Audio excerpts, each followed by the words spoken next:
श्री स्वामी समर्थ. गणपती बाप्पांचं आगमन झाल्यानंतर ज्येष्ठ गौरीचे आगमन होते आणि ज्येष्ठ गौरी पूजन करण्यात येते. अखंड सौभाग्य प्राप्त व्हावे यासाठी भाद्रपद महिन्यात शुद्ध पक्षात गौरीचे पूजन करण्यात येते. पौराणिक कथेत सांगितल्याप्रमाणे असुरांच्या त्रासाला कंटाळून त्यावेळी सर्व महिला या आपल्या सौभाग्याचे रक्षण करण्यासाठी गौरीला शरण गेल्या आणि गौरीची पूजा अर्चना करून गौरीला प्रसन्न करून घेतले. त्यानंतर माता गौरीने भाद्रपद शुद्ध अष्टमीला असुरांचा संहार केला आणि त्यानंतर सौभाग्यवती महिला व सौभाग्य प्राप्त होण्यासाठी कायम ज्येष्ठा गौरीचे हे व्रत करतात. ज्येष्ठ नक्षत्रावर गौरींना पूजले जाते म्हणून त्याला ज्येष्ठा गौरी पूजन असेही म्हणतात. या व्रतामध्ये 3 मुख्य भाग आहेत: ज्येष्ठा गौरी आवाहन, ज्येष्ठा गौरी पूजन आणि ज्येष्ठा गौरी विसर्जन.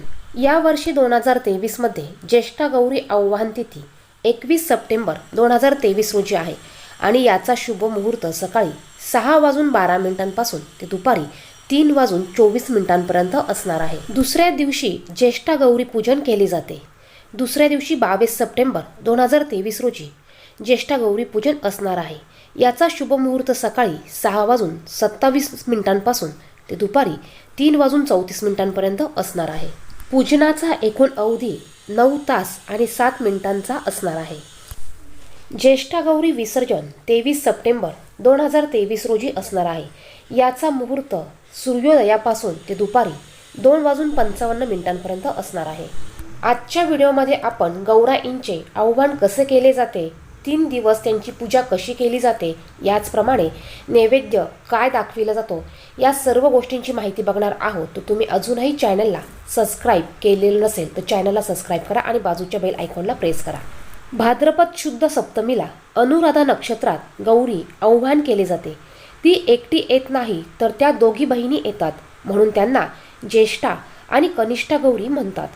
गौरी ही गणपतीची आई म्हणजे पार्वती माता आणि माता लक्ष्मीची थोरली बहीण मानली जाते. माहेरवाशीन गौराई आल्यानंतर फार काळ ती मुक्काम न करता सप्तमीला येते, अष्टमीला जेवते आणि नवमीला जाते. गौरी आव्हानाचा दिवस खास असतो. गौराईला घरातील माहेरवाशिनीचे स्थान देण्यात येते, ज्यामुळे आव्हान करणे म्हणजे गौरीला आणल्यापासूनच तिचा पाहुणचार केला जातो. वाजत गाजत गौराईला आपल्या घरी आणले जाते. माहेरवाशिनीच्या हातूनच गौराईची स्थापना होते. तिला साडी नेसवली जाते, तिला नटवले जाते आणि घरातील माहेरवाशिनीच्या हातून तिची स्थापना केली जाते. तिला साडी नेसवली जाते, तिला नटवले जाते आणि घरातील माहेरवाशिनीच्या हातून तिचे आव्हान करण्यात येते. गौरी आव्हान करण्याच्या विविध पद्धती प्रचलित आहे. काही जण चांदीच्या, पितळेच्या व मातीच्या मुखवट्यावर, काही जणी सुकटावर आणि काही जणी मूर्तीवर तर काही जणी वाहत्या पाण्याशेजारील खड्यांवर गौरीचे आव्हान करतात. त्यानंतर त्यांची यथाविधी पूजा करतात. हळद, कुंकू, आघाडा, दुर्वा, फुले, कापसाची वस्त्रे अर्पण करतात.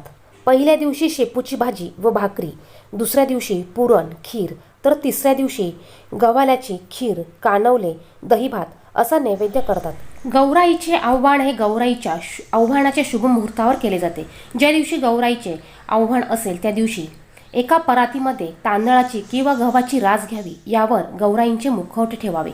गौराईच्या मुखवट्यांच्या डोक्यावर नवा कोरा ब्लाऊज पीस ठेवावा. दोघींपुढे एक असे 2 पानाचे विडे ठेवावे आणि हे आपल्याला आपल्या मुख्य दरवाजाच्या बाहेरून, आपलं जिथे तुळशी वृंदावन असेल तिथून हे आपल्या प्रवेशद्वारातून आपल्या घरामध्ये वाजत गाजत हे आणले जातात. आपल्या अंगणातील बाहेरच्या तुळशी बाजूला आपल्याला एक पाट ठेवून त्यावर आपल्याला ही मुखवट्यांची परात किंवा तुम्ही सूप घेतलं असेल तर तुम्हाला सूप ठेवायचं आहे. तुमच्या आजूबाजूच्या सर्व सुवासिनींना तुम्हाला बोलवायचं आहे. गौराईच्या मुखवट्यांना सर्वात अगोदर तुम्हाला हळदी कुंकू अक्षदा व्हायची आहे. त्याचप्रमाणे इतर स्त्रियांना देखील त्यांना हळदी कुंकू आणि अक्षदा व्हायला लावायचे आहे. अशा पद्धतीने पहिल्यांदा आपल्याला गौराईचे पूजन करून घ्यायचे आहे. आपल्या दारापुढे छान अशी रांगोळी काढायची आहे. आपल्याला दरवाजा छान मस्तपैकी सुशोभित करायचा आहे. त्यानंतर जिथे आपण तुळस ठेवली असेल त्या तुळशी वृंदावनपुढे आपल्याला रांगोळी काढायची आहे आणि त्या बाजूला आपण जिथे गौऱ्यांचा पाट मांडला आहे त्या पाटाच्या बाजूला देखील आपल्याला छान अशी रांगोळी काढून घ्यायची आहे. आणि आपल्या मुख्य प्रवेशद्वारापासून आपल्याला आपल्या देवघरापर्यंत या गौऱ्यांचं आगमन म्हणजे स्वागत करायचं आहे. यानंतर आपल्या दरवाजापासून आपल्या मुख्य प्रवेशद्वारापासून आपल्याला 5 स्टीलची ग्लासही ठेवायची आहे। या ग्लासांमध्ये आपल्याला धान्य भरून ठेवायचं आहे। त्यानंतर जी स्त्री जी महिला हे मुखवटे आणणार आहे तिचे पाय अगोदर पाण्याने दुधाने आपल्याला धुवायचे आहे।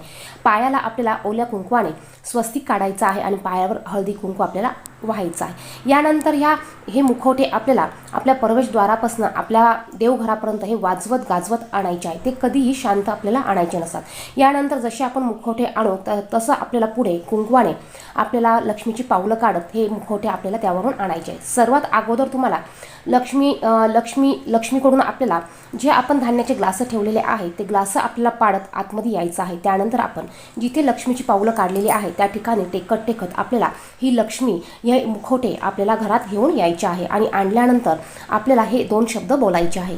गौरी घरात आणताना त्यावेळी 2 स्त्रियांमध्ये पुढील प्रमाणे संवाद घडतात। गौरी आली कशाच्या पावली आली, धनधान्याच्या पावली आली।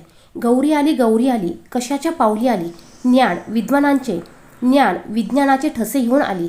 असं संवाद करत गौरीला आतमध्ये आणलं जातं। त्याचप्रमाणे पुन्हा गौरी आली कशाच्या पावली आली, तर तिजोरी, वैभव, धनधान्य, समृद्धी यांच्या पावली आली असं म्हटलं जातं।